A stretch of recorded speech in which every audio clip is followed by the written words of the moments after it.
In search of sanity.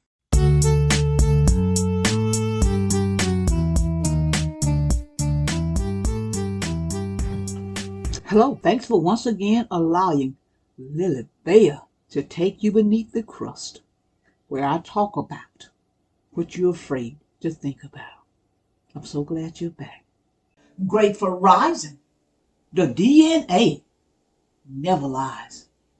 We have allowed ourselves to be conditioned by propaganda to believe that anything the government tells us or anybody we feel like is in a certain position tell us is true. We tend not to question it. Instead, we spread the propaganda. People, my advice to you is to question everything. Find as much outside information as possible. Search different sites and different places that you can get information. The DNA never lies. When I chanced to watch Paternity Court, Judge Lauren Lakes always says at the end of the show, right before she gives the reveal, the DNA never lies. Well, there's often some lying going on somewhere. If it's not the DNA, then where is the lying coming from? Who is the lying coming from? Should we have so much riding on DNA results when it's been proven over and over that the DNA results are often false? Now, whether the test itself is false or the reporting is false is a discussion for another day. But regardless of what or who is false, many people's lives have been drastically altered and even ruined based on false DNA information. In this first podcast of The DNA Never Lies, I talk about DNA false positive paternity results and false imprisonment based on the DNA results. In part 2 of The DNA Never Lies, I talk about fathers who were told they weren't the baby's daddies based on DNA result tests when actually the daddies were the men were the daddies. Think of the devastation the never lying DNA has caused. Stay tuned. I'm reading from websites. I cite the websites in the description. Bill Manser. According to a lawsuit filed Monday, Bill Manser is not a happy camper. For 20 years, he was told by Elizabeth Sir of Southwest Missouri that he was the father to her child. He shelled out tens of thousands in child support, he claims, and even went to jail for falling behind on those payments. Sir herself had good reason to believe the narrative. Biomedical laboratories concluded with near certainty that Manser was the baby's daddy.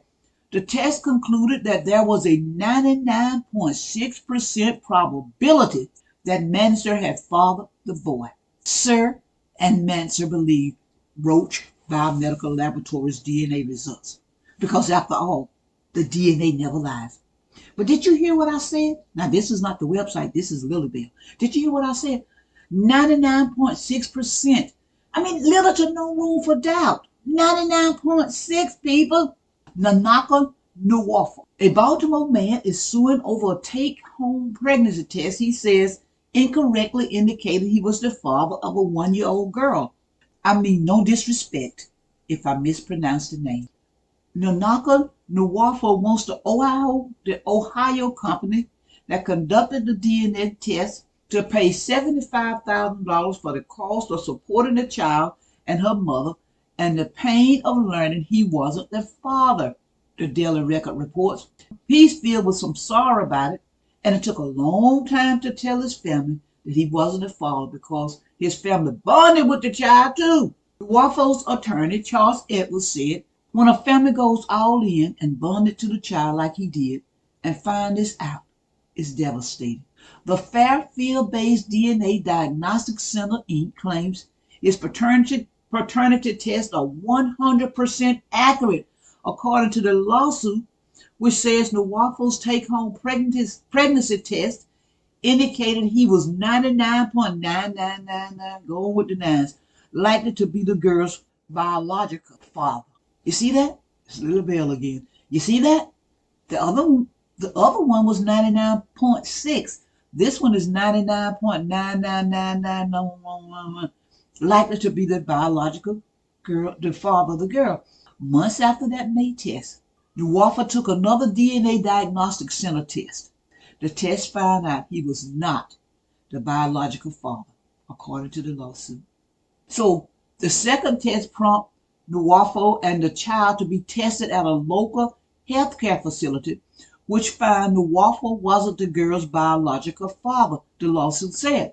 The DNA Diagnostic Center has been used by government agencies and shows including Maury, Dr. Phil, and Paternity Court, according to its website. Now, here again, this is me, LilyBell.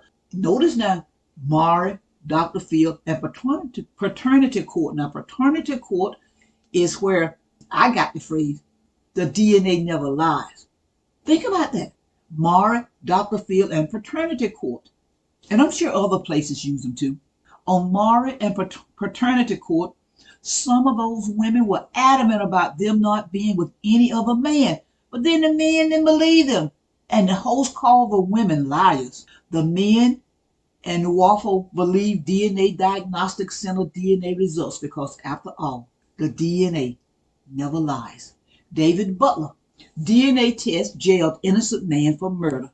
That's what the headline says. Scientists, lawyers, and politicians have raised new concerns over the quality of forensic evidence testing. So is the criminal justice system too reliant on lab tests without realizing their limitations? Still reading from the article.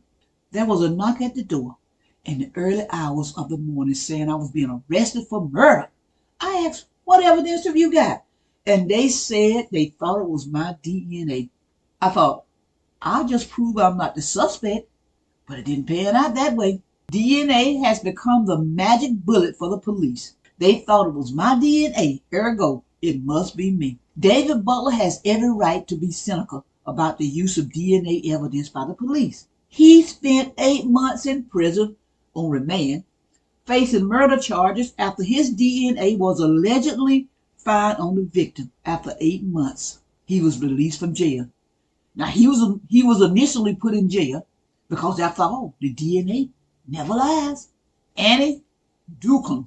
Epic drug lab scandal results in more than 20,000 convictions dropped. 5 years ago, Massachusetts drug lab chemist Annie Ducombe was caught faking results. This led to Tuesday's dismissal of over 21,000 convictions. A mass dismissal of wrongful conviction, perhaps the biggest ever, unfolded in a Boston courthouse on Tuesday as prosecutors in 7 Massachusetts counties dropped more than 21,000 low-level drug cases tainted by the work of a rogue lab chemist.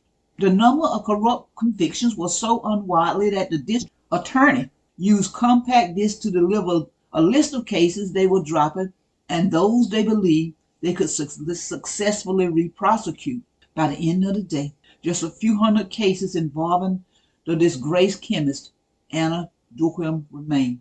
The exact number may not be clear until Wednesday when the court finishes processing the files. Now listen to this. Here again, coming from the website. I'm leaving the website. This is me again. Now you notice now, according to what Massachusetts said, over 20,000 cases were dropped. But now listen what this independent study said. The American Civil Liberties Union of Massachusetts, which fought for the dismissal, did its own tally and came up with 320 cases dropped from a total of 21,907. You see the discrepancy there? They're telling us they dropped over 20,000. The American Civil Liberties Union of Massachusetts said they only came up with 320 cases dropped. So see, not only is the DNA lying, these folks here appears to be lying. I don't know that they sure appear to be. Okay, let's move on to this one. Yvonne Missy Woods. Reading again from the article. Now these are different articles I'm reading from. A forensic Colorado Bureau of Investigations, CBI, forensic scientists accused of mishandling DNA and impacting more than 1,000 cases has been charged with 102 felonies. Yvonne Missy Woods turned herself into the Jefferson County Jail on Wednesday afternoon and has been charged with 48 counts of attempting to influence a public servant, 52 counts of forgery of a government-issued document, 1 count of perjury, and 1 count of cybercrime with damage to more than $1 million. The cybercrime charge is a Class 2 felony, while the others are Class 4 and Class 5 felonies. Here again, getting away from the article. I want to recap that now. This woman worked for the CBI. Who do we always say? Well, the GBI said, the CBI said, this, that BI said, the FBI. 1,000 people lives affected, some beyond repair, because after all, 1,000 people lives affected, some beyond repair, because after all, the DNA never lies. And as I said in part 2, I'm going to talk about the fathers and the mothers whose life was just ruined because they were told that the man was not the father. The DNA said the man was not the father. And according to Judge Lauren Lakes, the DNA never lies. Do you know of any cases of DNA saying one thing and later find out it's wrong? If so, share in the comments. I'd like for you to come on the show and share. Have you been on any of these shows? The Dr. Phil show, Mara show, Paternity Court show, and you were told that your father, your baby daddy was not the baby daddy, or you were told you were not the father, or you were told you were the father, and you don't think this was a fair assessment? Reach out to me. You can reach out in the comments below, or you can reach out to me by emailing LilyBell beneath the crust @gmail.com. You believed the DNA without questions. Why did you do it?